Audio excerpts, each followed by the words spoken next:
Ya. Nah, jadi ruang penyimpanan tadi kayaknya agak penuh. Ini sudah Bapak saya pindahkan sedikit. Terdengar suaranya, Tris? Saya ulang lagi.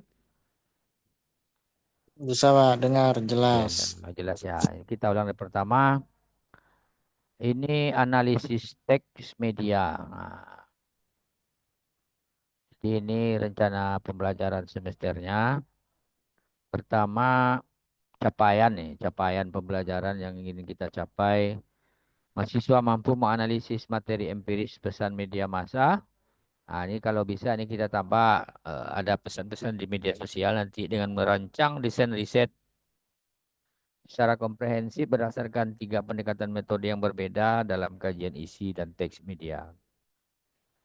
Jadi capaian pembelajaran mata kuliahnya, jadi mahasiswa mampu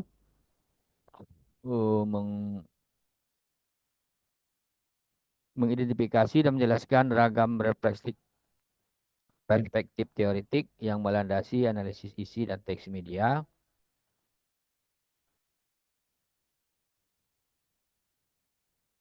Kemudian mahasiswa mampu memahami prosedur umum analisis isi dan teks media. Kemudian mahasiswa mampu mengaplikasikan jadi analisis isi kuantitatif untuk pesan media. Kemudian mahasiswa mampu merancang desain riset berdasarkan pendekatan semiotika untuk analisis pesan media. Lalu mahasiswa mampu merancang desain riset berdasarkan pendekatan analisis wacana untuk pesan media. Nah, ya. Jadi singkat perkuliahan ini berisi analisis teks media berdasarkan beberapa pendekatan, melakukan identifikasi teks media, prosedur umum analisis teks media, aplikasi isi, merancang desain riset berdasarkan beberapa pendekatan. Lalu untuk pertemuan pertama, nah, dalam pertemuan perdana digunakan untuk saling mengenal antara dosen dan mahasiswa. Jadi kalau kita sudah beberapa kali perkuliahan, enggak perlu kita itu lagi. Kemudian eh, juga ada pembagian-pembagian kelompok kalau memang diperlukan. Mungkin ini Selfie Gayatri. Kita coba nengok apanya, partisipannya. Partisipannya Selfie.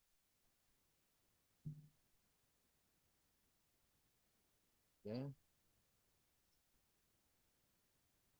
Lalu mungkin eh, pembagian penentuan tugas, metode belajar, dan sistem penilaian. Jadi kalau sistem penilaian sama seperti yang biasa-biasanya. Kalau umpamanya absen 20%, eh, tugas 10%, dan UTS 30% dan UAS 40%. Lalu eh, sistem penilaian ya. Lalu kalau indikatornya, jadi mahasiswa itu mampu dapat atau memahami tata tertib perkuliahan, materi yang akan dibahas, pembagian kelompok,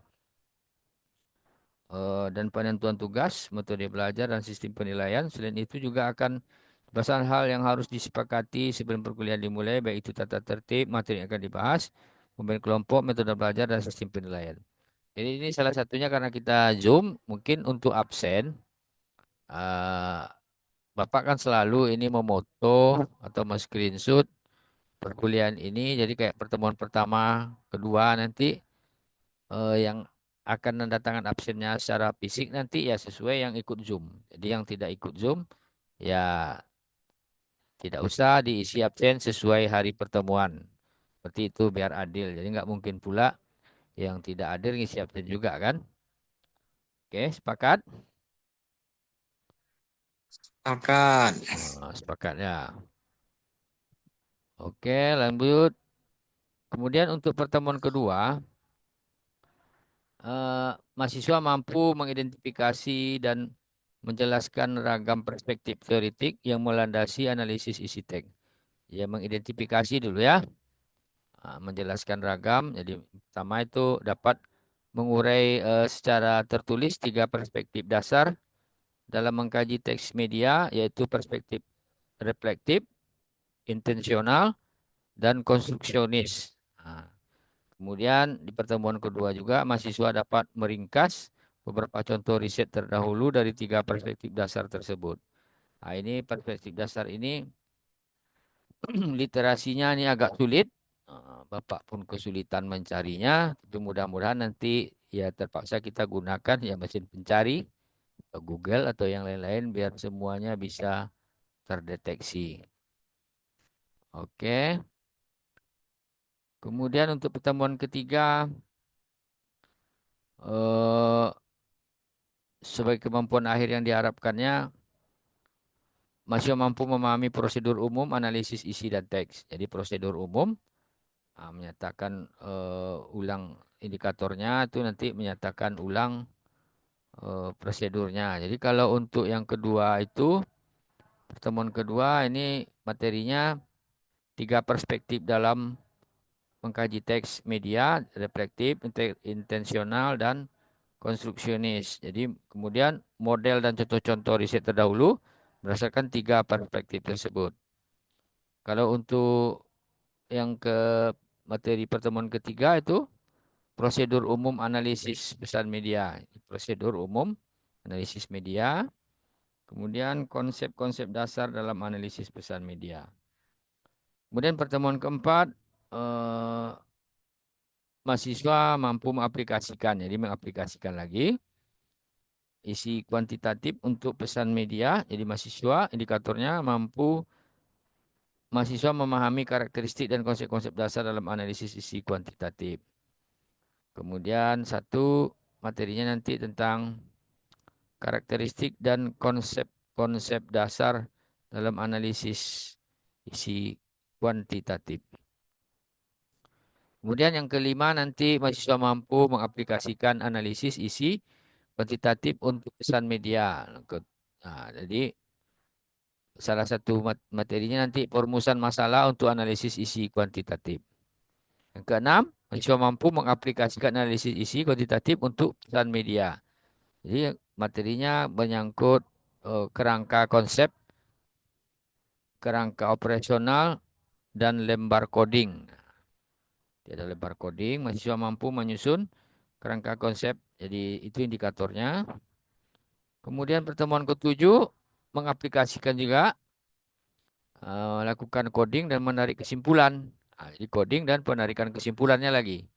Nanti untuk pertemuan ketujuh. Yang ke-8 biasa UTS. Nah, seperti biasa 8 itu UTS. Kemudian yang ke-10, yang ke-8 ini yang ke-9. Ini kita mulai mahasiswa mampu merancang desain riset berdasarkan pendekatan semiotika untuk analisis pesan media.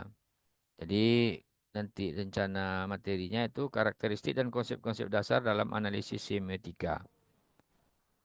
Oke, yang ke-10, mahasiswa mampu merancang desain riset berdasarkan pendekatan semiotika untuk analisis pesan media, masih sama.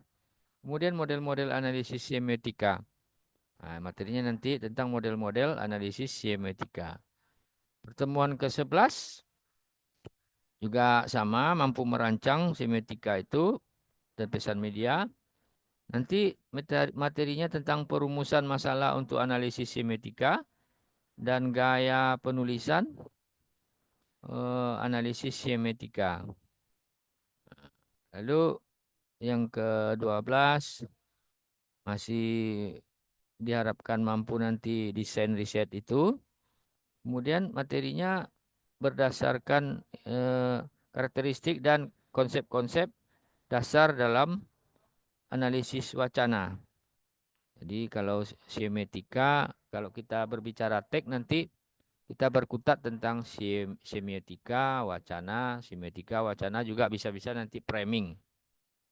Jadi kalau untuk pertemuan ke-12 ini, mahasiswa mampu merancang desain riset berdasarkan pendekatan analisis wacana pesan media. Jadi semiotika, wacana.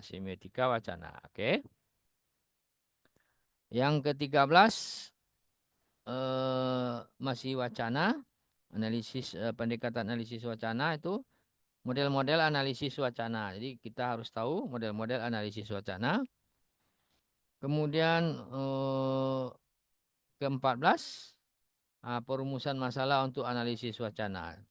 Juga sama ini semiotika dan wacana kita berkutat di sana nanti.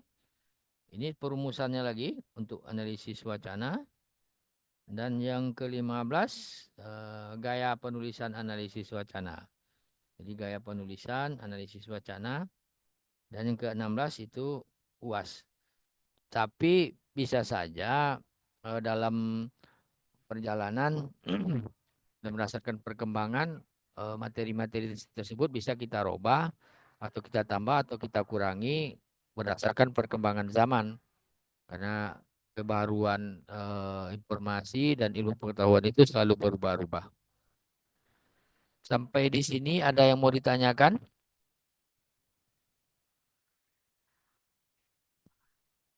Ada yang mau ditanyakan sampai di sini? Tidak, Pak. Sudah bisa memahami atau tidak paham sama sekali baru tentang materi-materi ini? Ya biasalah ini kan baru-baru kan. Nah, kita mungkin eh cuman ada tadi tiga pendekatan perspektif dalam dasar teks media ini refleksif, intensional, konstruksional, kemudian ada analisis wacana dan eh, semiotika. Nah, arahnya ke sana. Kira-kira eh, dalam pertemuan pertama ini apa kira-kira yang masih mengganjal?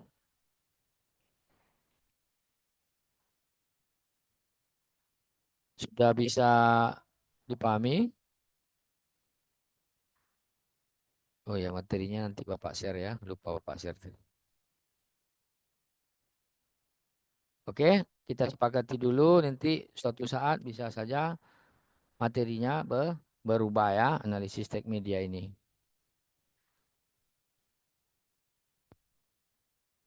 Sudah?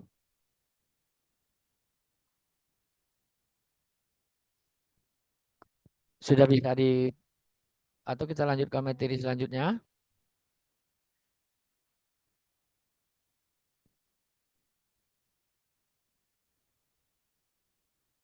Sudah?